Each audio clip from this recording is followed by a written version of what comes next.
Hello, everyone, and welcome back to the Scots Scheme with Macalester College head football coach Coach Jennison. The Scots Scheme is a weekly program that gives you, the fans, the opportunity to ask the Macalester coach questions about the Scots, football, or sports in general, or just seek the coach's wisdom about life events that are going on out there. In this week's episode, Coach Jennison talks to us about the upcoming game against Cornell College this Saturday. He discusses the possibility of his team winning a conference title. And does the coach think that there's too much social media? Let's find out on the Scots Scheme. So let us welcome back Coach Jennison this week. Coach, thanks again for sitting in with my voice kind of raspy and horrific this week, even more horrific than normal.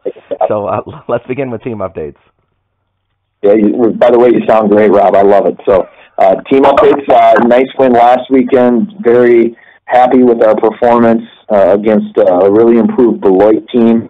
It was a unique game where it was, a really tight game. That's not unique, but what was unique is in the second half, there was just so few possessions. We had 3 offensive possessions in the second half, so we scored on 2 of them, which was nice. But it was just kind of a shorter game because of the long drives that took place in the game. I know we had a couple of, I believe, 15-plus play drives, and I know that they had a couple others like that. So there was really long drives that took time off the clock and gave everybody less possessions. So it was kind of a unique game in that regard, but certainly nice to come out on top, and I was very proud that our team, really especially how they came out in the second half. We were tied going into halftime. In fact, we had to block a kick before halftime to ensure the tie. Otherwise, we would have been down by 3. So it was nice to see our team come out in the second half and offense get the ball and drive right down. And then defense had a goal line stand after Beloit had driven all the way down. So we stopped them 4th and 1 at the goal line there. And then it was really great to see our offense put together a 99-yard drive. That was spectacular. And defense later on in the game, in the fourth quarter, had another big 4th down and short stop too. So really, really happy that we won the football game. And I thought we played pretty well overall. Certainly there are improvements to be made. We need to execute a little bit better. Gave up too many yards defensively and offensively. We just got to move the chains, and there were a few drives where we didn't really do that. Minus maybe 1 first down or whatnot. But need to be more consistent in moving the chains offensively. But we did better in the red zone offensively, and it was really nice to see the defense make a couple of stops, like I said, on the big 4th downs. And special teams, I thought, continued to play well. We did a really nice job in our coverage units on Saturday. So another plus there with our special teams. Very happy about that. By the way, my Halloween voice. Just wanted to throw that out there. Cody Petrus returned for you this last Saturday. Really did some nice things on the offense. How did you assess the way he looked for you? I thought he did a really nice job. Cody's a young man that has great composure. He's a talented football player. He has the respect of his teammates, and he's pretty consistent. His high, he's not too high, he's not too low, and I think that players rally around him because of that. They also rally around him because when he takes off and runs, I don't know if you got to see the highlight of the play, but when he scored his touchdown, he ran over a Beloit defender, one of their defensive backs, and it was special. It was spectacular. It was a very physical run, and it was great to see Cody do that. Now, we would, because of his importance to our team, we would like him to slide a little bit more. He's done a little bit more of that in practice in recent weeks, and he actually, the very first 3rd down of the game, he took off and ran and slid about a yard short of the first down, and I could tell coming off he was really disappointed because he knew that he could have picked up that first down had he not slid. But he's had me in his ear about sliding so much that he wanted to respect my wishes, I think, and he ended up sliding and not picking up the first down. And later in the game, when he took off and ran that kid over for a touchdown, I could tell that that's how he really wants to play. But we just want him to be healthy, but at the same time, I want him to play fast too and not be thinking too much. So we were very happy with his performance. Certainly there's areas to improve upon, and he knows that. And I think he was a little bit rusty, having been out a couple games, but overall he had good control of the offense, and we put together some really nice drives. I felt it would just be nice to see that consistency there all the time. because we did have a few drives that weren't as strong either. But overall, I thought Cody played a nice game and helped lead our team to a win. You talked a couple of weeks ago on the show about how Garrett Icorn has really stepped up his game for you this year. He seems to be becoming more of a playmaker for you each and every week. Yeah, and that's not surprising to me. I think he started off the season. I think first game of the year, he had over 100 yards receiving, I thought, if I'm not mistaken, against Carleton. So it's not a surprise, and I think it's been, pretty consistent throughout the course of the season. I have been very impressed with Garrett's leadership this year. He's played some for us in the past, but not necessarily in a huge role in the past few years. But we did feel he had this type of ability, and it's really great to see him have that success this year. And I really appreciated his leadership this year. I see him being a leader in ways that he hadn't been in years past, and I really attribute that to his work ethic. He really worked hard this offseason to get himself prepared for the rigors of football. And I think with that hard work and that preparation, there comes confidence. And I just, what I see on the field now is I see a young man who's playing with confidence, and that's really nice to see. Again, I think as a coaching staff, we've felt that he's had that ability, but sometimes I don't know that he's believed in himself maybe in the years prior to this. And I think you see now that he has the confidence in himself, and he's starting to make plays, or has been making plays really all year. And very proud of his effort, very, very proud of his leadership. Came up today, I had a young man in my office telling me about what a leader Garrett was on Saturday in a couple different instances, and it was really nice to hear that, and I wasn't surprised at all. So very proud of the year that Garrett Icorn is having. The one guy who really seems to be stepping up for you is Kiante Miles, having an outstanding season, but not playing way above as a freshman level, you would think. I'm not surprised there either. We recruited Kiante, and he really was the prize of this recruiting class. We thought that he had the ability to come in and be an impact performer, someone that we anticipated to be on the field as a freshman, just based off of the video we saw of him in high school.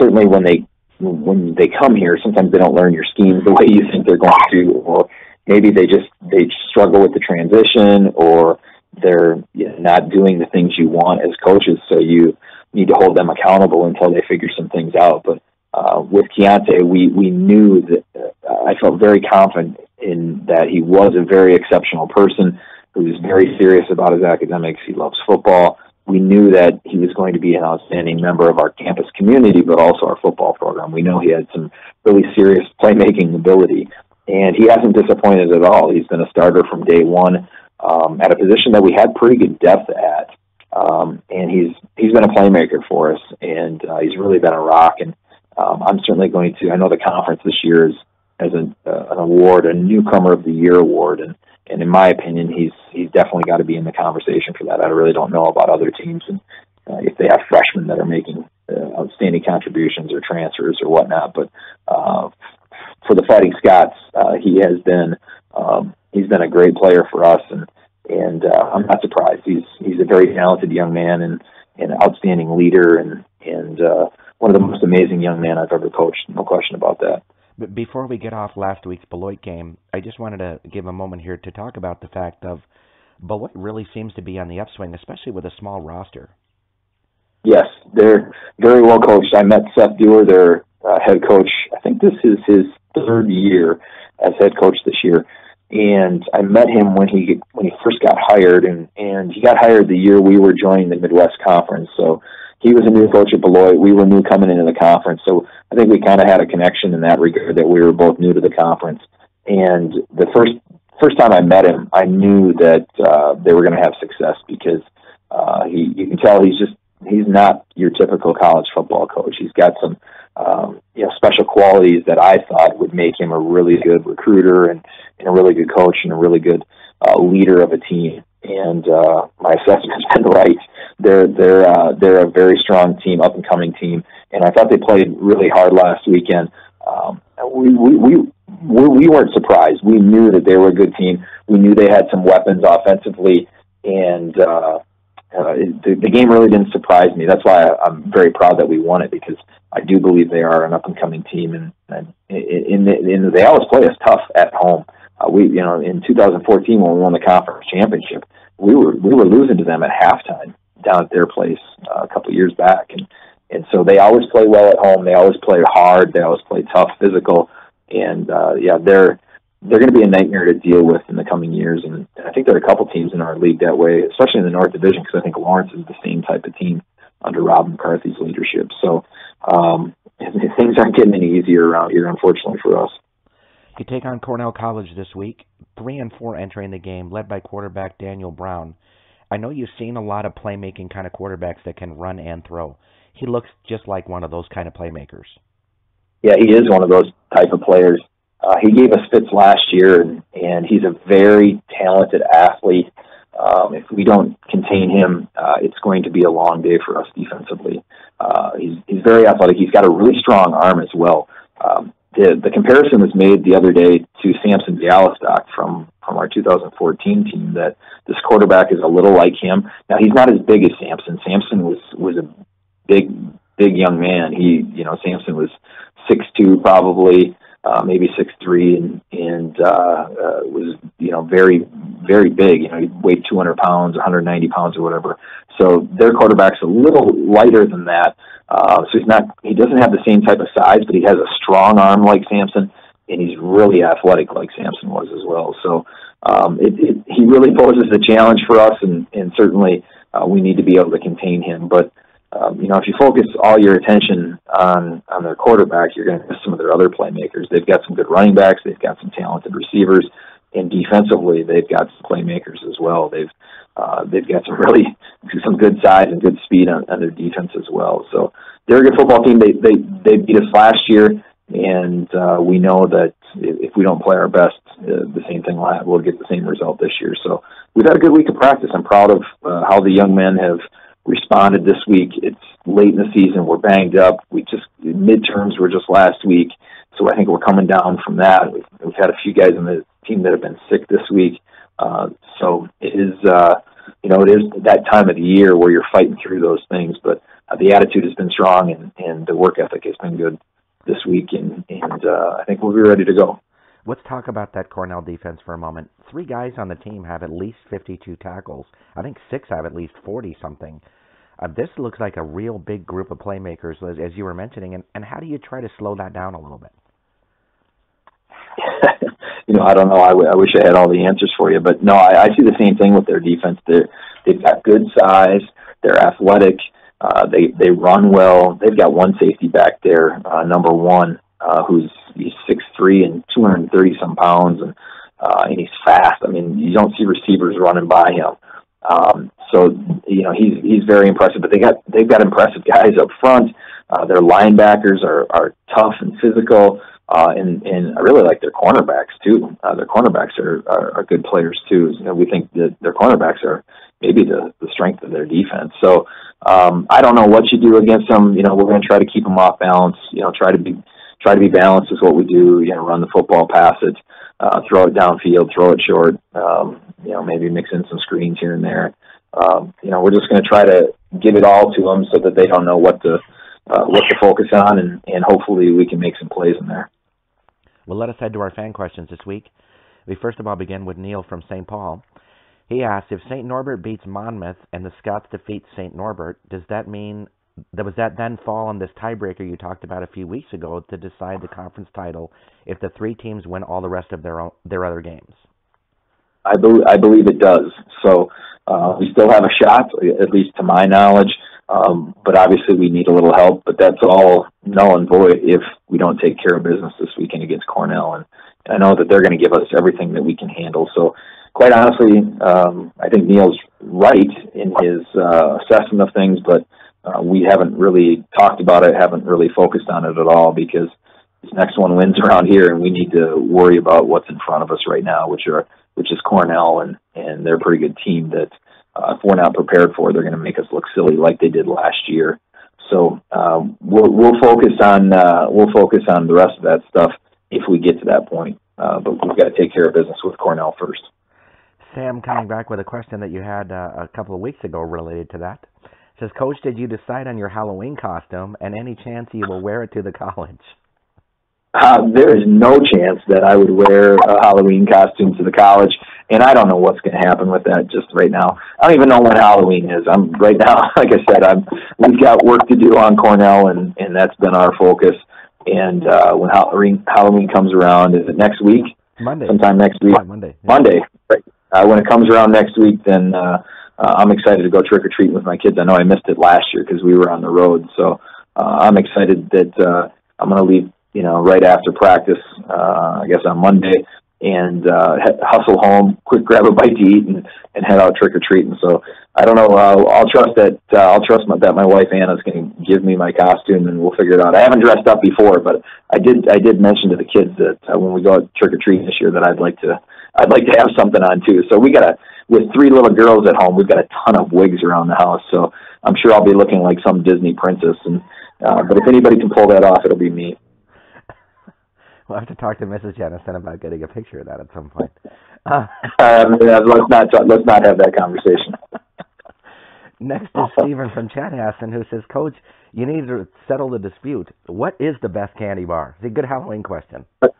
Best candy bar is a Mars bar, but I haven't had one in about 20 years, so I don't even know if you can buy those things anymore. But you remember those things, those Mars bars? They were fantastic, but I haven't seen one forever. So I don't know what the dispute is. I don't know what you're debating about, which candy bar is best, but I'll go with a Mars bar, although I know that my children are coming by on Friday to hand out candy to the players. It's a tradition that we've always done around here, and the other coaches' kids will dress up and they'll bring, a bunch of candy, and my wife bought some the other night for that occasion, and I've already gotten into it, and what's been speaking to me is Almond Joy too. Those are pretty good. So I've had a few Almond Joys in the evenings before I settle down for the night. So I think anything with chocolate and whatever they throw in it is pretty good to me. But yeah, I'd love to have a Mars bar. I haven't had one in a long time. I don't think they're making any more though. Ethan from St. Paul has an interesting question for you. He says, there seems to be a huge rise in heroin use across the country. Do you make it a point to talk to the players about things like this just to make sure that another voice is explaining to them how dangerous this can be? No. I guess that's the simple answer, but I didn't really realize there's a huge rise in heroin across the country right now.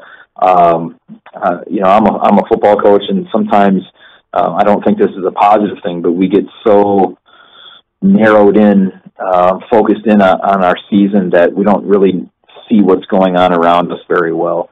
And I know that football coaches are guilty of that, and I'm certainly not innocent in that regard. So I really don't know about the heroin use in our country, and that it's a problem. I think I know what's going on with our team and around our campus, and if there are issues, then I talk to our team about those things. So, if it's something that I need to address, I definitely will, and I think our players respect me and they respect my opinion on things. So we do have conversations with topics somewhat similar to that, not on heroin, but on topics somewhat similar to that as it relates to our football program. So I would say that I do talk to our players about things like that, being another voice to, hopefully lead them in the proper direction. But no, we haven't had any conversations on heroin use. I would figure too, because you're having to talk to them about staying eligible kind of thing. And so if they're doing something that breaks their eligibility, no matter what that is, that they're really putting themselves in a bad situation. Yeah, that's correct. Yes, to me, I guess I'm not too concerned about their eligibility. I'm more concerned about their well-being. And certainly, if you're doing drugs, especially heroin, from what I know of it, obviously that's not going to be very healthy for anyone. So, I would certainly want to talk to them about their health and their overall well-being in that regard. I really could care less about their eligibility, and I guess I care more about their health. So anyway, if it needs to be a discussion topic, then I don't know, someone needs to let me know. But right now I don't think it's a concern that I have. certainly here at Macalester or within our team, but if I need to, then someone needs to alert me. Next up is Ben from Minnesota, I'm sorry. He says, what do you think are the most important skills to teach to 7- and 8-year-olds related to football? Well, nowadays I think tackling, just because of the concussion craze and how everybody's nuts about it. Making sure that you're teaching proper tackling form, and that people, young players have their eyes up, and that they're tackling with proper technique. But I see so many youth coaches that, I don't know, they want to emulate the coaches they see on TV, and they yell and they threaten players, and to me it's sickening. What I want out of players at 7, 8 years old, I want them to have a great experience if they're playing football. I want my son, who's 12 years old, to have a great experience playing football. I'm really not concerned so much about his technique and how much skill he has, or how well he learns an offense or a defense or anything like that. I just want him to have a good time so that he wants to come back to football. And see so many coaches that just don't treat players very well, and they think that for whatever reason, football has this stigma that you need to yell and you need to threaten players and you need to, just be, to me, a completely odd human being when you wouldn't say those types of things to anyone in the working world or any other situation, and yet you hear youth football coaches and other football coaches talking in such a manner. It really disgusts me. So I hope that youth coaches out there understand that they have a responsibility to keep people in the game of football, because if they don't stay in the game of football, then they'll never be college football players. They'll never play in high school, and I think that's horrible. Some of my best experiences in life were because of football and because of athletics. So at the youth levels, I just want people to have a great experience and to stay in the game. So in terms of what they should teach, to me, it's just fun. It's giving people a great experience. So that's my thoughts on that. Teresa asks, isn't there just too much social media? Yes. Period. I'm not great with that sort of thing. I hear all the time, oh, you need to do this with your Facebook page, this and that, and I don't even know what people are talking about, because I don't have my own Facebook page. I just, do stuff on our football Facebook page.